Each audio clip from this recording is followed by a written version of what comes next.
ଦଶମ ଶ୍ରେଣୀ ପିଲାମାନେ, ଆଜି ଆମେ ବନ୍ଦେ ଉତ୍କଳ ଜନନୀର ଅଭ୍ୟାସ ପ୍ରଶ୍ନପତ୍ର କରିବା। ତାହେଲେ 1 ନମ୍ବର ପିଲାମାନେ ମୁଁ ଦେଇଛି ପ୍ରତ୍ୟେକରୁ 2ଟି ଲେଖାଏଁ ପ୍ରତିଶବ୍ଦ ଲେଖ। ତାହେଲେ ପୟୋଧିର କ'ଣ ହବ? ସମୁଦ୍ର ବା ସାଗର। ସମୀରର କ'ଣ ହବ? ସମୀରର ହେଇଯିବ ପବନ ଆଉ ବାୟୁ। ଉଟଜର କୁଟୀର ବା କୁଡ଼ିଆ। ଭଗିନୀର ନଦୀ ବା ସଙ୍ଗୀତ। ଭୂଦର ପର୍ବତ। ଅରିର ଶତ୍ରୁ। ବୁଝିଲା ତ? ନେକ୍ସଟ 2 ନମ୍ବର, ନିମ୍ନଲିଖିତ ଶବ୍ଦ ଗୁଡ଼ିକର ବିପର୍ଯ୍ୟୟବୋଧକ ଶବ୍ଦ ଲେଖ। ତାହେଲେ ଶୁଭ୍ରର କ'ଣ ହେଇଯିବ? ମଳିନ। ପୂର୍ବରର ଅସୁନ୍ଦର। ପୁଣ୍ୟର ପାପ। ଘନର ତରଳ। ପବିତ୍ରର ଅପବିତ୍ର। ବିପର୍ଯ୍ୟୟ ଶବ୍ଦ ଲେଖୁଛେ ହେଲା। ବର୍ଷତର ବିନୀତ। ନେକ୍ସଟ 3 ନମ୍ବର ପ୍ରଶ୍ନ ଆମେ କରିବା। ନିମ୍ନଲିଖିତ ଶବ୍ଦମାନଙ୍କୁ ନେଇ ସାର୍ଥକ ବାକ୍ୟ ରଚନା କର। ତାହେଲେ ଏକ ବାକ୍ୟ ଗଠନ କରିବା ଆମେ ହେଲା ଏଇ ଶବ୍ଦ ଗୁଡ଼ିକ ନେଇ। ବିଧୌତ, ବିଧୌତର କ'ଣ ବାକ୍ୟ ଗଠନ କରିବା? ଜ୍ୟୋତ୍ସ୍ନା ବିଧୌତ ରାତ୍ରି ଭାବୁକକୁ ବିମୋହିତ କରେ। ସୁଶୋଭିତ, ରାମଚନ୍ଦ୍ରଙ୍କ ସୁଶୋଭିତ ରୂପ ଦେଖି ମୁନିମାନେ ବିମୋହିତ ହୋଇଥିଲେ। ରାଜିତ, ଆଶ୍ରମରେ ପୁଷ୍ପରାଜିତ ଦୃଶ୍ୟ ଚିତ୍ତହରଣ କରେ। କଳକଳ, ଚିଲିକାରେ ପକ୍ଷୀମାନଙ୍କର କଳକଳ ଶବ୍ଦ ଶୁଣାଯାଏ। ନେକ୍ସଟ ଜ୍ଞାନ ବିଜ୍ଞାନ, ବର୍ତ୍ତମାନ ଓଡ଼ିଶା ଜ୍ଞାନ ବିଜ୍ଞାନରେ ଯଥେଷ୍ଟ ଆଗେଇ ଗଲାଣି। ଉଟଇ, ଘନ ଅରଣ୍ୟରେ ମୁନିମାନେ ଉଟଜ ତିଆରି କରି ରହୁଥିଲେ। ସେଇଭଳି 4 ନମ୍ବର ପ୍ରଶ୍ନ, କଳକଳ ଭଳି ଆଉ 5ଗୋଟି ଧ୍ୱନ୍ୟାତ୍ମକ ଯୁଗ୍ମ ଶବ୍ଦ ଲେଖ। ଧଡ଼ ଧଡ଼, ଫଡ଼ ଫଡ଼, ଘଡ଼ ଘଡ଼, ମଡ଼ ମଡ଼, ଖର ଖର ଆଉ ଝର ଝର। ନେକ୍ସଟ 5 ନମ୍ବର, ପଠିତ କବିତା ଅବଲମ୍ବନରେ ଶୂନ୍ୟସ୍ଥାନ ପୂରଣ କରିବା। ହେଲା ଆମର ପ୍ରଶ୍ନ ସହିତ ଉତ୍ତର ହେଲା। ଏଠି ପୂତ ପୟୋଧି, ଏଠି କ'ଣ? ବିଧୌତ ଶରୀରା। ଶୁଭ୍ର ତଟିନୀ କୂଳ ଶିଖର ସମୀରା। ନୀଳ ଭୂଧରମାଳା ସାଜ ତରଙ୍ଗେ। ସୁନ୍ଦର ଶାଳୀ ସୁଶୋଭିତ କ୍ଷେତ୍ରା। ଯୋଗୀ ଋଷିଗଣ ଉଟଜ ପବିତ୍ରା। ହେଲା ବାକି ଯାହା ଯାହା କଳ କଳ ମୁଖରିତ ଚାରୁ ବିହଙ୍ଗେ ଆଉ ସବୁ କହିଦେଇଛି। ସୁନ୍ଦର ମନ୍ଦିର ମଣ୍ଡିତା ଦେଶା। 6 ନମ୍ବର ପ୍ରଶ୍ନ ଆମ ପାଇଁ ଆମେ ଅର୍ଥଗତ ପାର୍ଥକ୍ୟ ଦର୍ଶାଇବା। ବୁଝିହେଲା? ହଉ, ପ୍ରଥମେ ଆମକୁ ଦେଲା ଏଟା ହେଲା ସୁର, ଏଟା ସ, ପୁର ନୁହଁ, ଏଟା ସର। ସୁର ହେଲା। ଦନ୍ତେଶ ସୁର ଅର୍ଥ ଦେବସା, ତାଲବେଶ ଅର୍ଥ 12। ପୂତ, ଗୋଟେ ପୂତ ହେଲା ପବିତ୍ର, ଆଉ ଗୋଟେ ପୂତ ହେଲା ପୁଅ ବା ସନ୍ତାନ। ଶାଳୀ, ଗୋଟେ ଶାଳୀ ହେଲା ଧନ୍ୟ ବିଶେଷ, ଆଉ ଗୋଟେ ଶାଳୀ ହେଲା ଏଟା ଶାଳୀ। ଭୁଲ ଲେଖା ହେଇଛି ପିଲାମାନେ, ସ୍ପେଲିଂ ଟିକେ ଭୁଲ ଅଛି ହେଲା। ଶାଳୀ ଅର୍ଥ କ'ଣ? ସ୍ତ୍ରୀର ସାନ ଭଉଣୀ। ବଳି, ଗୋଟେ ବଳି ଅର୍ଥ ପୂଜା ସାମଗ୍ରୀ, ଆଉ ଗୋଟେ ବଳି ଅର୍ଥ କ'ଣ? ବଳବାନ। ତାପରେ କୂଳ, କୂଳ ଅର୍ଥ ଗୋଟେ ନଦୀ, ଆଉ ଗୋଟେ କୂଳ ହେଲା ବଂଶ। 7 ନମ୍ବର ପ୍ରଶ୍ନ, ଚାରୁ ହାସମୟୀ, ଚାରୁ ଭାସମୟୀ କାହାକୁ କୁହାଯାଇଛି? ଏଠାରେ ଉତ୍କଳ ଜନନୀକୁ ଚାରୁ ହାସମୟୀ ଆଉ ଚାରୁ ଭାସମୟୀ ବୋଲି କୁହାଯାଇଛି। ସବୁ କିଛି ଲେଖିବା ଦରକାର ନାହିଁ, ଏଇଟା ଗୋଟେ ମାର୍କ କୋଶ୍ଚିନ୍, ଏଟା ଅଯଥା ଲେଖା ହେଇଛି। ତାହେଲେ ଉତ୍କଳ ଜନନୀକୁ ଚାରୁ ହାସମୟୀ, ଚାରୁ ଭାସମୟୀ ବୋଲି କୁହାଯାଇଛି। 8 ନମ୍ବର ପ୍ରଶ୍ନ, ଉତ୍କଳ ଜନନୀକୁ କିଏ ଧୋଇ ଦେଇଛି?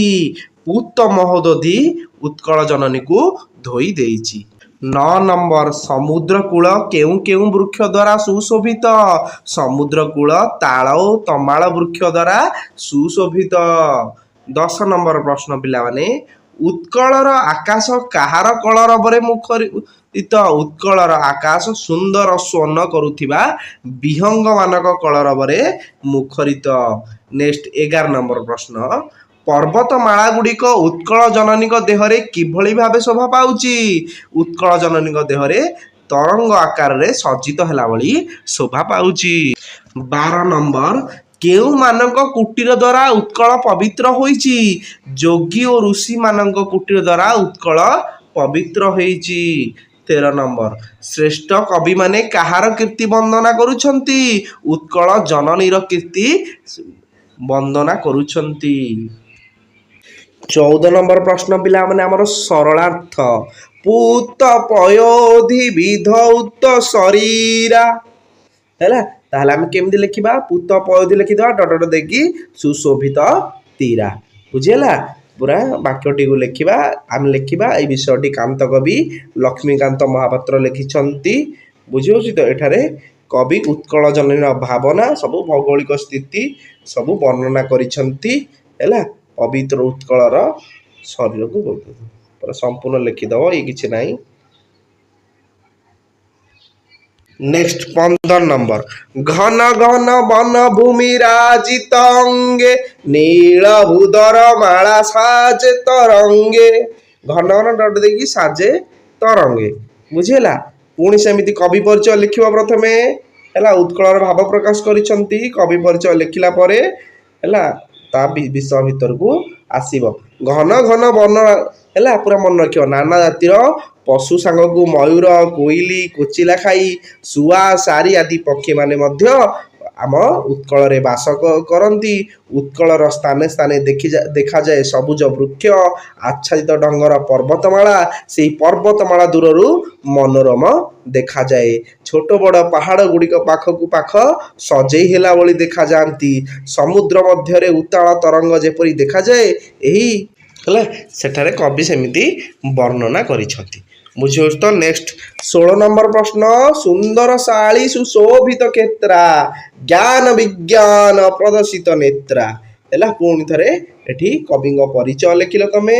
ସେଇ ଏକା କବି ପରିଚୟ ଏକା ହେଲା। ଓଡ଼ିଆ ପୁଅର ମୂଳ ଖାଦ୍ୟ ହେଉଛି ଭାତ।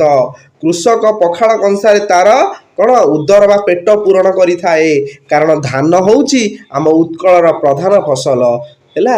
ସବୁ ଲେଖିବ। ଶରତ ଋତୁରେ ଚାରିଆଡ଼େ ଧାନ କ୍ଷେତ୍ରରେ ସବୁଜିମା ନୟନ ମନକୁ ହରଣ କରିନିଏ ହେଲା। ସମ୍ପୂର୍ଣ୍ଣ ତାକୁ ବର୍ଣ୍ଣନା କରିବ। ବିଷୟଟିକୁ ବୁଝିଛ, ଯେତିକି ଆସୁଛି ସେତିକି ବର୍ଣ୍ଣନା ତାକୁ କରିବ ସେଇ ପଦ୍ୟରୁ ହେଲା। ଏଠି ମଧ୍ୟ ସେମିତି ହେଲା। ଉତ୍କଳ ସରୋବର ହେଲା ଡଟ ଚର୍ଚ୍ଚିତ ଦେହା। ପୁଣି ଲେଖିବ ତାକୁ। କବି ପରିଚୟ ଦେଲ, କବିଙ୍କର ଇଏ ଦେଲ ହେଲା। ଏଠି କ'ଣ କବି ପ୍ରକାଶ କରିଛନ୍ତି ତାକୁ ଲେଖିବ। ବୀରଶ୍ରେଷ୍ଠ ମାନଙ୍କର ଗୃହ ବୋଲି ଉତ୍କଳକୁ କହିଛନ୍ତି। ସେଇ ବୀରମାନଙ୍କୁ ନେଇ ସେ ଗୌରବ ମଣ୍ଡିତା। ଅସଂଖ୍ୟ ଶତ୍ରୁଙ୍କ ସେହି ବୀର ସନ୍ତାନଗଣ ବିନାଶ କରିଛନ୍ତି ହେଲା। ସବୁ ଏସବୁ ଲେଖିବ ପିଲାମାନେ। ଏ ହେଲା ଆମର ଲଙ୍ଗ କୋଶ୍ଚିନ୍ ହେଲା। ବନ୍ଦେ ଉତ୍କଳ ଜନନୀ କବିତାରୁ ଉତ୍କଳର ବୈଶିଷ୍ଟ୍ୟ ଲେଖ ହେଲା। ପୁରା ଲେଖିବ। ସେ ଲଙ୍ଗ କୋଶ୍ଚିନ୍ ତମକୁ ଯେମିତି ବୁଝା ହେଇଛି ସମ୍ପୂର୍ଣ୍ଣ ତାକୁ ଲେଖିବ ହେଲା। ଆଉ ଥରେ ବୁଝେଇଲେ ଏଠି ବହୁତ ଟାଇମ୍ ନେଇଯିବ। ତେଣୁ ତମକୁ ଯେମିତି ନହେଲେ ବିଷୟଟିକୁ ଯାହା ବୁଝିଛ ତାହା ଲେଖ।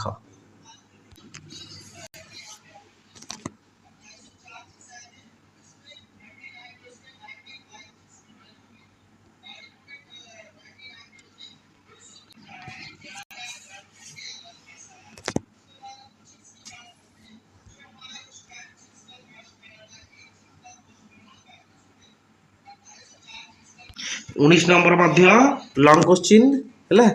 ତାକୁ ବର୍ଣ୍ଣନା କରିବ।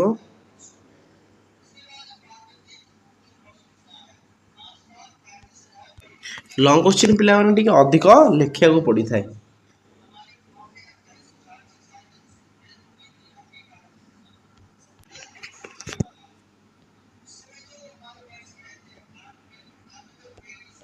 କୋଡ଼ିଏ ନମ୍ବର ମଧ୍ୟ ଲଙ୍ଗ କୋଶ୍ଚିନ୍ ହେଲା। ସମ୍ପୂର୍ଣ୍ଣ ଏଠି ସରିଲା ଆମର। ତାକୁ ସବୁ ତ ଲଙ୍ଗ କୋଶ୍ଚିନ୍ ତମେ ବୁଝିକି ଲେଖିବ।